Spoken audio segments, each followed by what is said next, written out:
on se voit, le temps de l'Avent est toujours en cours. C'est ce qui explique la présence de la crèche qui se bâtit au jour après jour. On a demandé aux gens de faire un geste de solidarité et de venir à la petite chapelle, mais de s'engager dans une prière pour la paix dans le monde.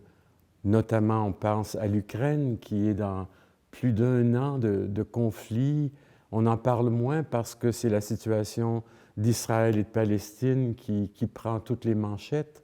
Mais on veut que les gens portent le monde, surtout tous ces endroits sur la terre où il y a encore des droits qui sont bafoués, encore des gens en exil ou qui vivent dans des terres, des camps de réfugiés. C'est ce qui explique pourquoi nous bâtissons la crèche avec une sorte d'ajout, jour en jour. Alors les personnages sont en place. On a voulu donner un ton un peu plus désert à la crèche. Et puis un premier personnage avec Marie et Joseph, le porteur de bois. Alors c'est assez simple, mais l'idée c'est que cette crèche s'appelle la crèche pour la paix. Être capable de venir nous arrêter dans toutes ces choses que nous faisons chaque jour, de nous arrêter quelques instants pour faire mémoire de ceux qui sont décédés, des conflits qui sont toujours en cours, les roquettes qui sont au-dessus des têtes, qui démolissent des villages et des villes entières et des hôpitaux, qui tuent des civils, les enfants, des familles entières, pour essayer de se battre pour l'autorité face à certains territoires, à certaines terres. Il y a toujours une question d'argent et de pétrole et d'armement en dessous, ce qui fait que tous les pays qui sont rattachés à l'ONU ont une sorte de lien assez important, une part de responsabilité, soit en n'intervenant pas, soit en fournissant des armes, soit en restant muet au niveau des rapports internationaux ou en prenant parti carrément pour un camp ou l'autre. Il n'y a rien de très propre là-dedans et c'est une crise profonde d'humanité. Et c'est dans ce contexte qu'on bâtit la crèche, dans un moment de grand bouleversement de l'humanité. Le grand péché, le grand mal qui est là, c'est on est en train de vivre avec la vengeance. Les enfants qui sont affectés dans ces pays vivent avec l'idée qu'ils doivent se défendre, se battre et que l'autre est le méchant. Comment peut-on vivre constamment, jour après jour, avec l'idée que l'autre est un ennemi? Alors la prière qu'on doit faire dans cette petite chapelle ou devant la crèche, et tant mieux si vous avez une crèche chez vous, sous l'arbre de Noël, ça peut être l'occasion de porter cette responsabilité de devenir des agents de paix, des passeurs d'espérance, des ponts entre les différences entre les personnes. Je commence tout de suite par un chant qui est de circonstance, nous avons vu, mais qui se rattache au thème que nous développons depuis 2 semaines. Nous avons vu les pas de notre Dieu, croiser les pas des hommes. Nous avons vu brûler comme un grand feu pour la joie de tous les pauvres. Reviendra-t-il marcher sur nos chemins, changer nos cœurs de pierre? Reviendra-t-il semer au creux des reins l'amour et la lumière? Nous avons vu fleurir dans nos déserts les fleurs de la tendresse. Nous avons vu briller sur l'univers l'aube d'une paix nouvelle.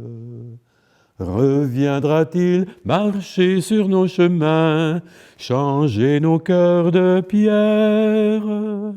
Reviendra-t-il semer au creux des reins l'amour et la lumière? Les textes disent cette part d'engagement que nous voulons prendre, mais ça fait curieux de mêler la crèche avec cette saison spirituelle que nous essayons de découvrir ensemble. On a fait l'enfance, l'adolescence, on s'est mis devant la croissance, devant l'accessibilité à notre autonomie, notre liberté, Et avec l'âge adulte, depuis 2 semaines, on regarde, mais qu'est-ce que c'est un adulte? C'est quoi les critères? Qu'est-ce que c'est un adulte qui croit dans la foi pour ceux qui s'inquiètent ou s'occupent ou se préoccupent encore de la foi de leur baptême? Puis on a trouvé des critères. En gros, ce qu'on retenait, c'est cette idée de l'harmonie, la paix intérieure, la capacité de nous ajuster aux situations pas toujours confortables ou faciles, mais nous ajuster pour le bien commun, le meilleur être des autres. Toutes sortes de critères qu'on peut trouver au plan psychologique et aussi au plan spirituel. L'importance aussi que même si on est sorti d'adolescence, on peut avoir besoin d'être dirigé, d'être accompagné, d'avoir un soutien ou quelqu'un ou quelqu'une qui soit sur le chemin qui dise « Tu t'en vas pas dans la bonne direction, là. Mais qu'est-ce que tu es en train de faire de ta vie?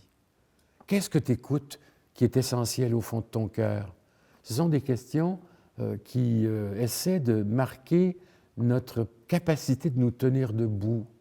Je sais qui je suis à l'âge que j'ai. Je sais ce que je vaux. Je sais ce que je veux et je sais aussi ce que je ne veux plus.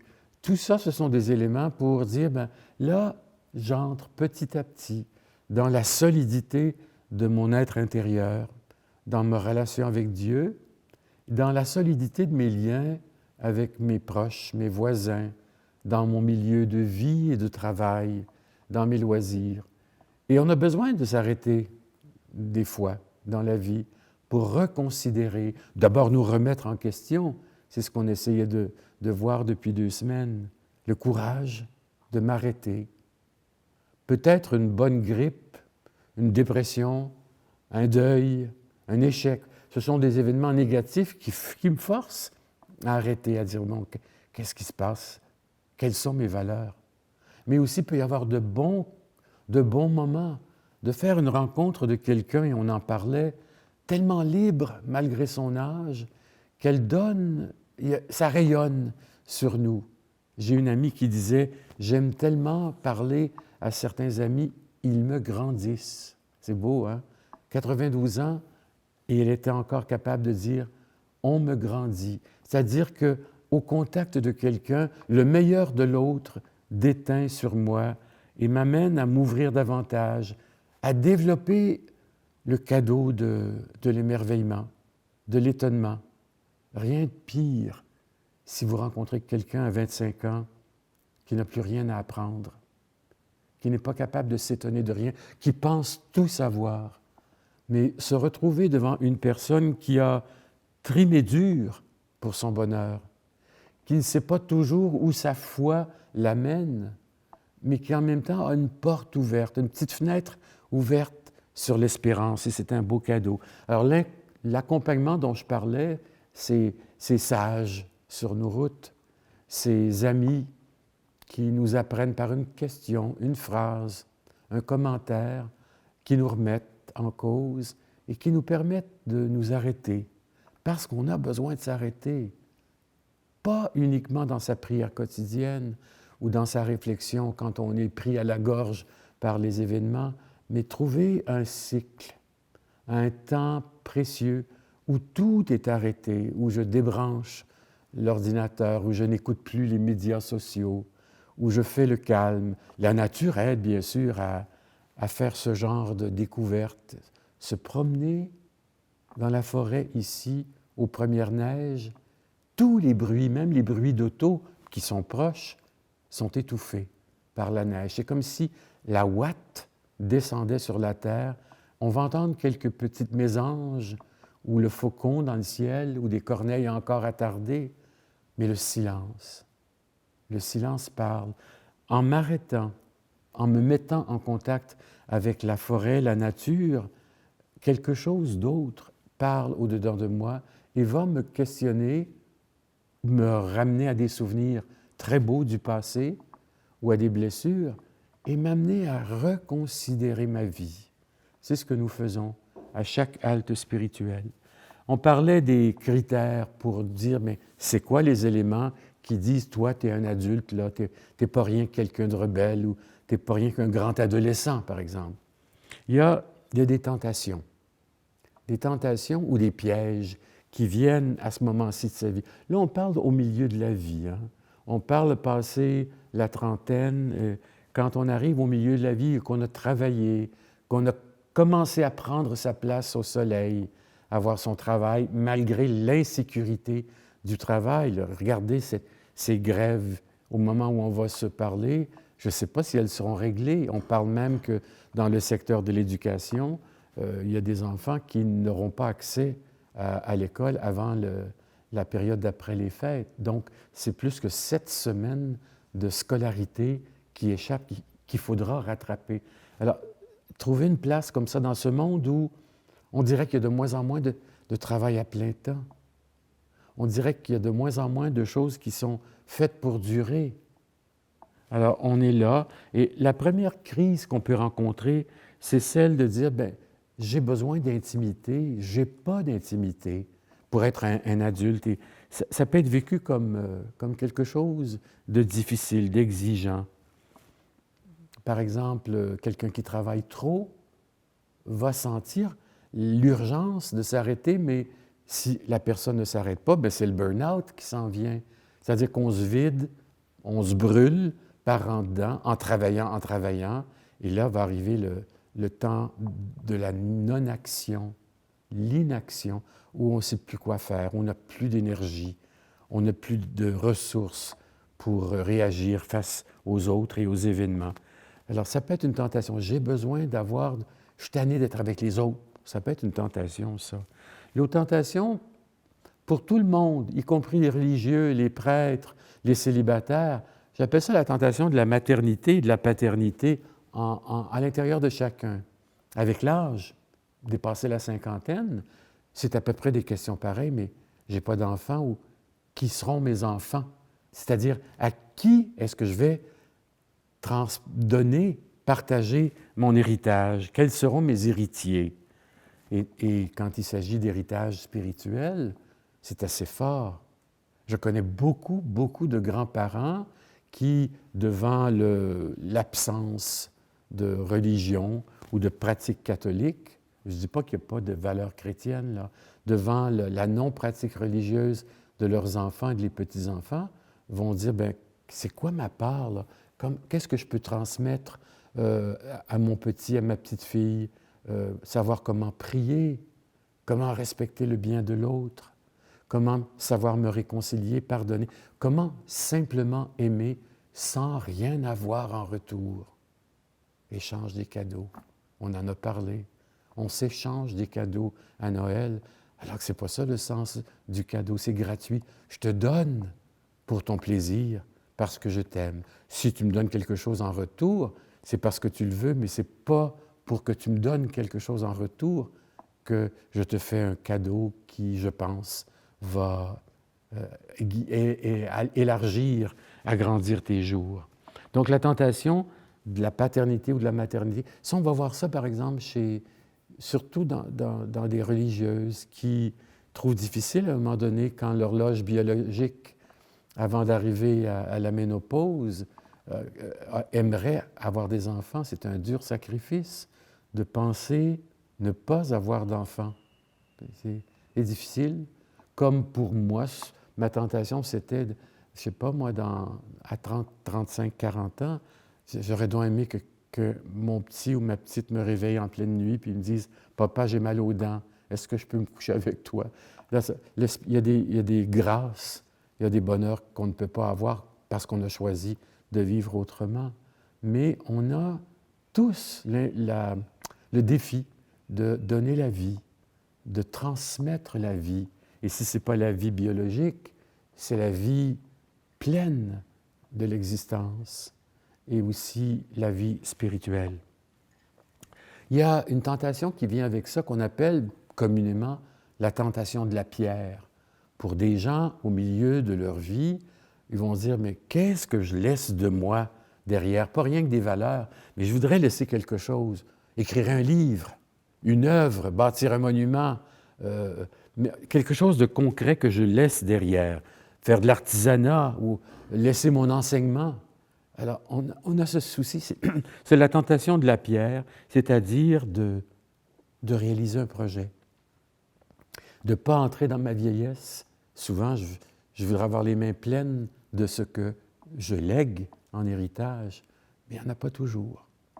Des fois, je n'ai que ma pauvreté à léguer. Je n'ai que les petites découvertes que j'ai faites, et c'est beau, ça suffit. D'autres fois, et là je pense à Saint François, votre plus belle parole, c'est l'exemple que vous donnez, avant les sermons. Alors, des fois, la seule chose que j'ai à offrir à d'autres au milieu de ma vie, c'est l'exemple. C'est ce que je fais, c'est ce que je propose, c'est ce que je partage.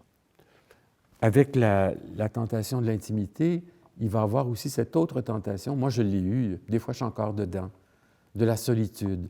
Je serais tellement bien tout seul. Là, on ne parle pas de ceux qui sont mis dans des résidences, des CHSLD, qui sont forcés à la solitude pour avoir une forme d'accompagnement social et médical. Je parle de cette tentation où, quand on est en couple, quand on est en communauté, quand on est en Église, on voudrait tellement être un petit nombre ou tout seul parce qu'on serait libre de notre temps, libre de notre manière de vivre. Alors, je pourrais faire la charité comme je veux, quand je veux. Je pense que j'avais mentionné dans une des émissions que chez les franciscains, dans l'ordre franciscain dans le monde, il y a une dizaine d'années, on avait fait une enquête pour dire pourquoi il y en a qui partent tant après leur ordination, après 5 ans d'ordination comme prêtre ou après 5 ans comme religieux qui ont fait un engagement définitif. Et une des réponses, ou la plus grande réponse, c'était l'activisme. De toujours en faire, de trop en faire, au point de ne plus être capable de s'arrêter. Je peux vivre ma vie comme une queue de veau, aller à gauche, à droite, dans le sens de toutes les demandes, les requêtes, pour acheter l'affection, pour être valorisé dans ce que je fais, mais savoir m'arrêter. Alors, cette tentation de la solitude peut venir avec ça. J'aurais besoin là, d'être tout seul en appartement. Là, je serais un vrai franciscain. Là, je serais quelqu'un qui est un bon travailleur social. Là, je pourrais être disponible comme je veux, mais c'est une illusion.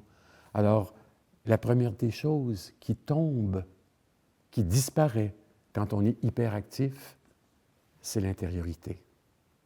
On ne sait plus s'arrêter, on ne sait plus questionner ou se re-questionner, et à la limite, pour parler chrétiennement, on ne sait plus prier. La prière est la première des choses qui tombent. Ensuite, il peut y avoir d'autres tentations, comme au milieu de ma vie, j'ai raté le bateau, je n'ai pas eu le temps de tout faire, et de vouloir tout faire, de tomber dans des excès et des compensations, de façon débridée, sauvage. Et ça ne s'explique pas, reprendre le temps perdu.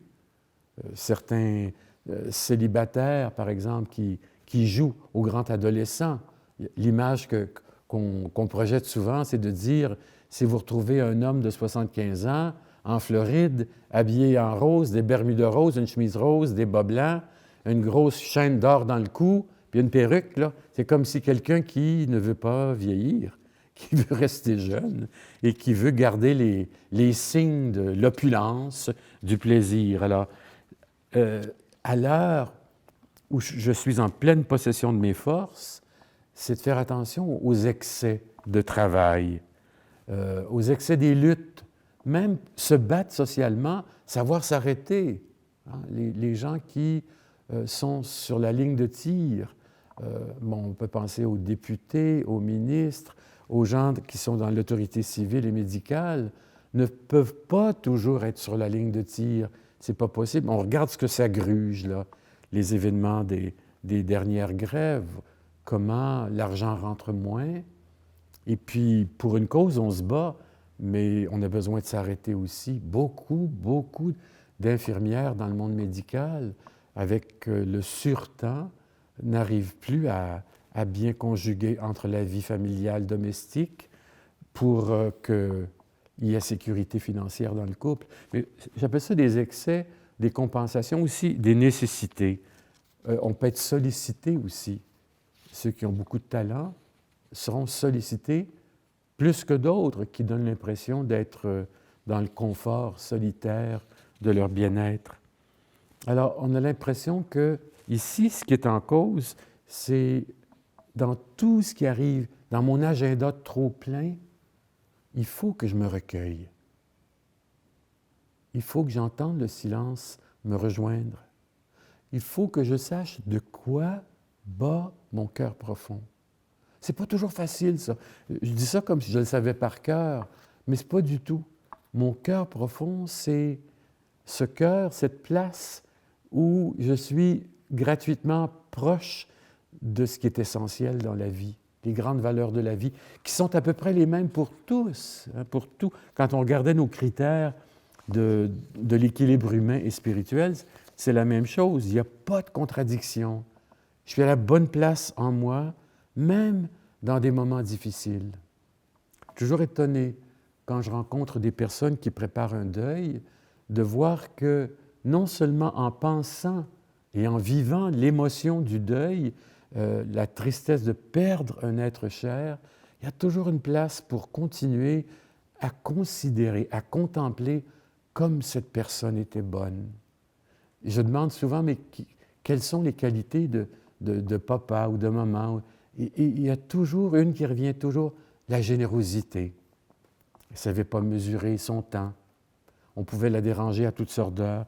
La capacité aussi d'accueillir. Le pape insiste comme condition du synode que les églises, les institutions de l'Église s'accueillent en s'écoutant mutuellement. S'accueillir, ça veut dire laisser l'autre entrer dans mon cœur avec sa différence, avec ses atouts, avec son expérience. Je n'ai pas toutes les réponses à ce qui est présenté.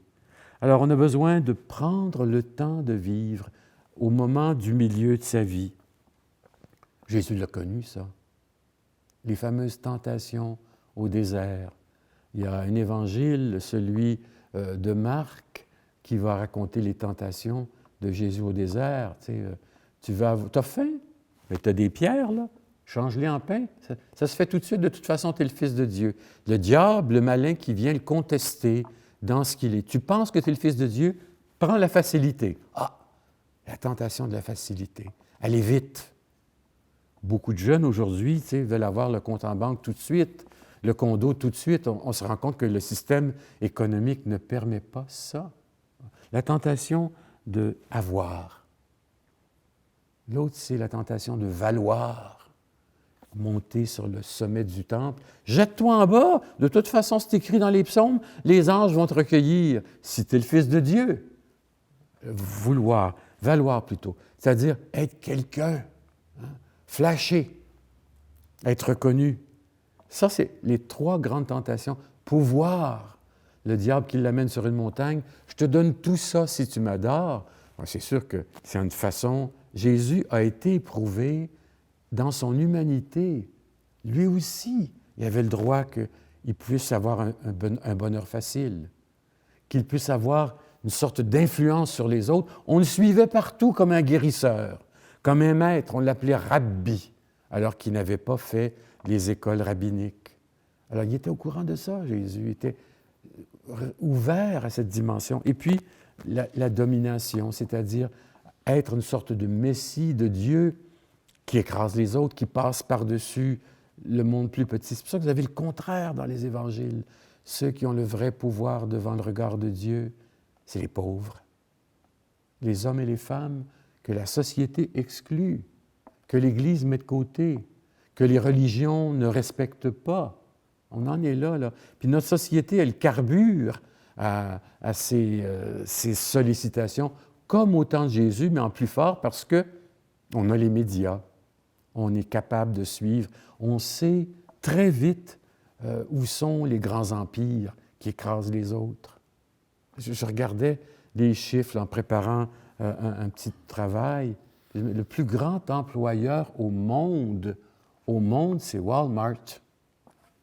Je ne sais pas combien de millions, parce que beaucoup des biens de Walmart viennent de Chine. Si Walmart fait banqueroute, il y a une partie de la Chine qui va faire banqueroute. Le travail fait à cheap labor. Alors ça, c'est un grand empire. Bon, nous autres, on est pris pour aller prendre notre épicerie chez Walmart parce que la compétition fait que c'est là que ça coûte moins cher, mais on est comme presque forcé d'être là à côté de ces grands empires et en même temps d'avoir une attitude critique, réservée, de pouvoir dire non, je ne vais pas là. Non, je n'aurai pas 56 cadeaux en dessous de l'arbre de Noël. Non, on va avoir un repas familial et puis peut-être pas un buffet extraordinaire, mais on a besoin de poser des choix parce qu'on ne peut pas les supprimer, les grands empires. Jésus avait à côté de lui les pharisiens, les sadducéens, les grands prêtres, qui étaient là comme protecteurs de l'institution, de la machine. Et j'aime beaucoup penser à cette révolution qu'il fait.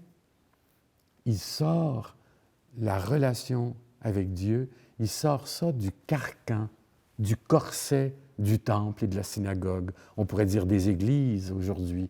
Il y a la religion du culte dans l'Église, dans les églises. Il y a la religion sur la rue, dans nos maisons, dans nos vies. Nous avons vu danser les malheureux comme au jour de la fête. Nous avons vu renaître au fond des yeux l'espérance déjà morte. Reviendra-t-il marcher sur nos chemins, changer nos cœurs de pierre? Reviendra-t-il semer au creux des mains l'amour et la lumière? Nous avons vu se rassasier de pain les affamés du monde. Nous avons vu entrer pour le festin les mendiants de notre terre. Reviendra-t-il marcher sur nos chemins, changer nos cœurs de pierre? Reviendra-t-il semer au creux des mains l'amour et la lumière? On s'en va tout doucement vers Noël. Si c'est déjà Noël dans nos maisons, très bon, très doux, très vrai Noël entre vous. Bonne journée.